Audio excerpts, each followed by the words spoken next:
Okay.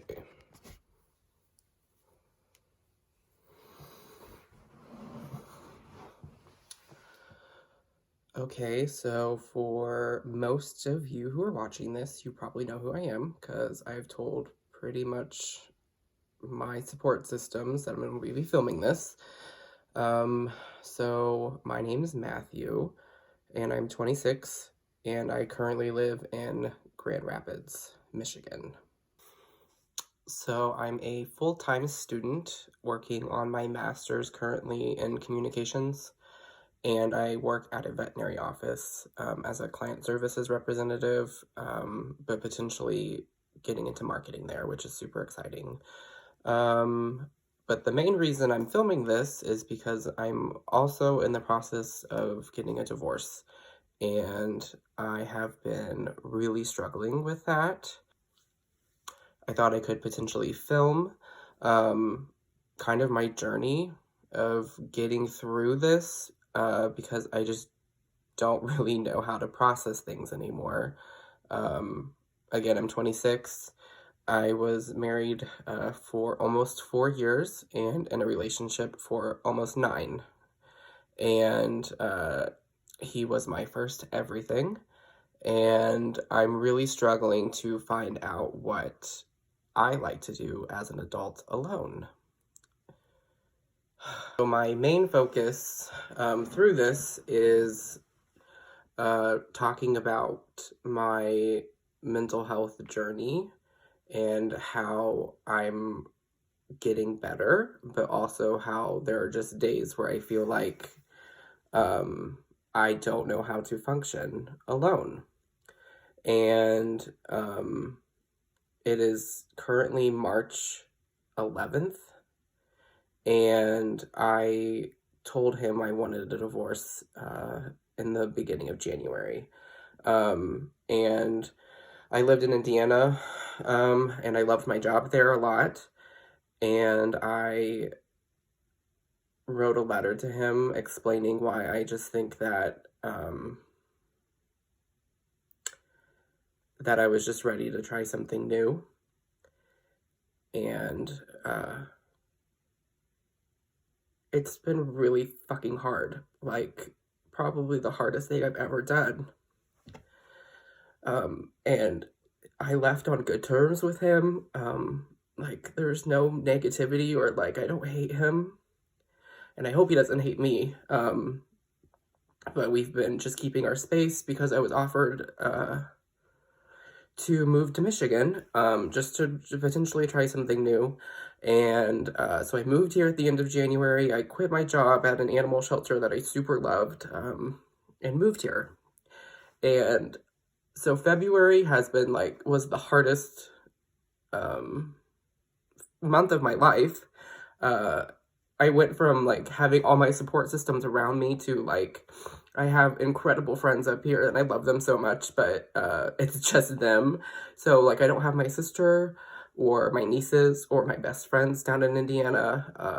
So my normalcy has just been completely flipped. Like I went from being very comfortable where I was, maybe not happy, but comfortable, to like everything is so different now. I was 17 when we got together, and I'm 26 now, and so that's pretty much all of my adulthood has been with a committed person, my best friend, and now that's gone. And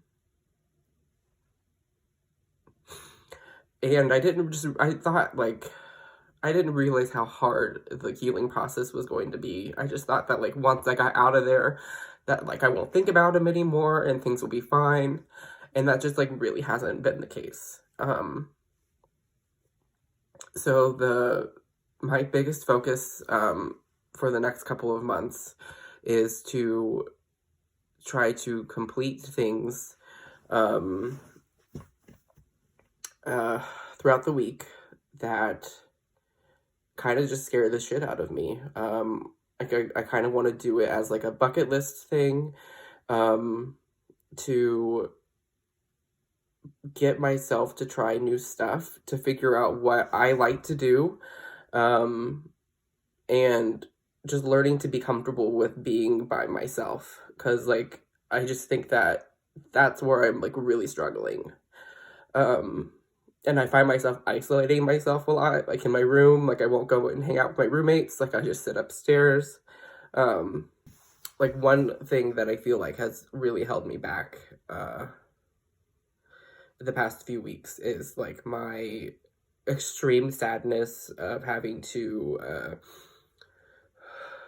I left my dog and my 2 cats with my ex, and, that honestly is probably, like, been the hardest part, and I didn't realize how, terrible that was gonna be. Like, every day I probably cry about my dog and my cats, and, which is probably really telling about how, like, our relationship was, is that, like, obviously I'm sad and I miss him, but I really miss my dog and my cats, and that was voluntary. It's not like he took them from me. Um, I just moved to a place where I was unable to keep them. I didn't have a job at the time, so morally I felt really, not okay with bringing them here to Michigan with me. Who knows, maybe someday in the future I'll be able to reconnect with them, and, like, maybe if I get myself to a place where I feel comfortable and confident enough to be a pet owner again. And I don't know, obviously it would be up to him since he is the one caring for them currently. Um, but yeah, like, that's been, like, a struggle, especially working at a vet. Every time I see a dog with my dog's name, I just get, like, super emotional. Um, I had to change the background on my phone, because it was my dog. And, I never had a cat growing up, so my cats that I had, were my first cats. And they were our children, like, which sounds so silly, but, like, most people get it. I was 20 years old when I got my dog, and 20 years old when I got my first cat, and 23 when I got my second cat. And those were just such huge commitments and such big parts of my life. Like, I was the crazy person who posted a picture of my dog every day, and I was always taking videos of my cats being silly. And so I just, like, which is probably a huge reason I feel so alone. Because, like, your animals are your best friends. Like, they're your support systems too. So, like, probably that's one of my biggest struggles right now. And I know, like, that's just something that's, like, a time thing that, like, eventually I won't be so sad when I think about them, but I think about them all the time, and I'm sad all the time. So, yeah, that's where I'm at with that, and that's also been the most difficult part of this journey, was saying goodbye to my dog. Like, the last week in Indiana, I just, like, laid in bed with him and just cried because I knew I was leaving. And, like, they didn't know I was leaving, so I miss them a lot. And okay, I don't want to talk about them anymore. Sorry, guys. Sorry, this has been a lot harder to film than I thought it was going to be. But yeah, so 2020 has just, like, completely thrown me for a loop. And feel like I'm just treading water, trying to figure out, what it is I want in life and how I plan to get there. And I just didn't realize how long of a process this is going to take for, like, my brain to be okay with what's going on. Yeah.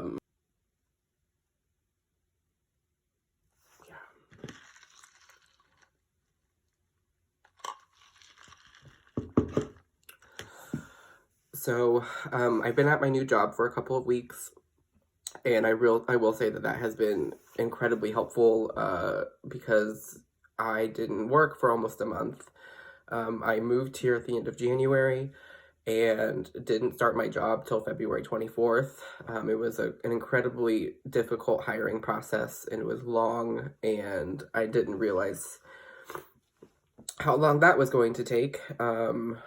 But so now that I'm like doing stuff every day, I have to, have to make myself get up and go to work, and also just getting acclimated to working in a city versus working where I was from in Indiana.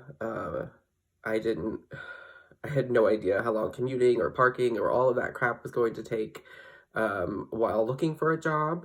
But so far it's working out. So I'm very appreciative of like being able to commit a lot of my time to that.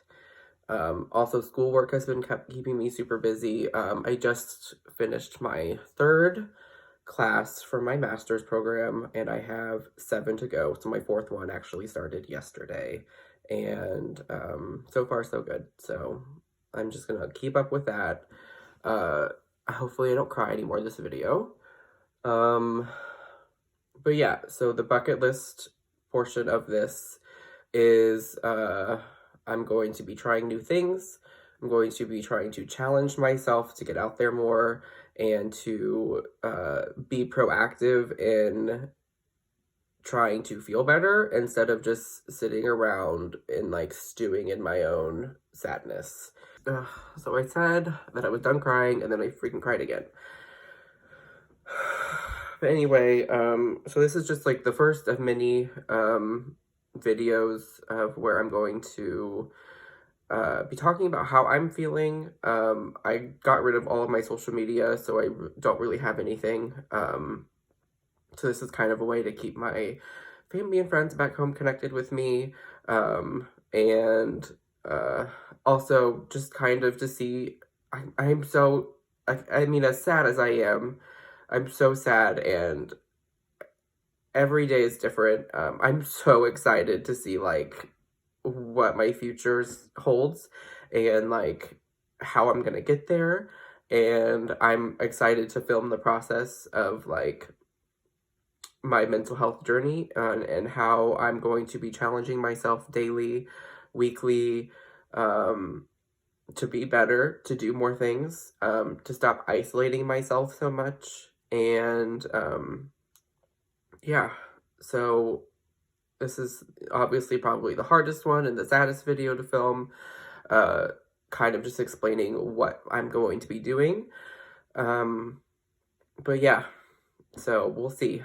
I'm pretty broken right now, but it won't be forever.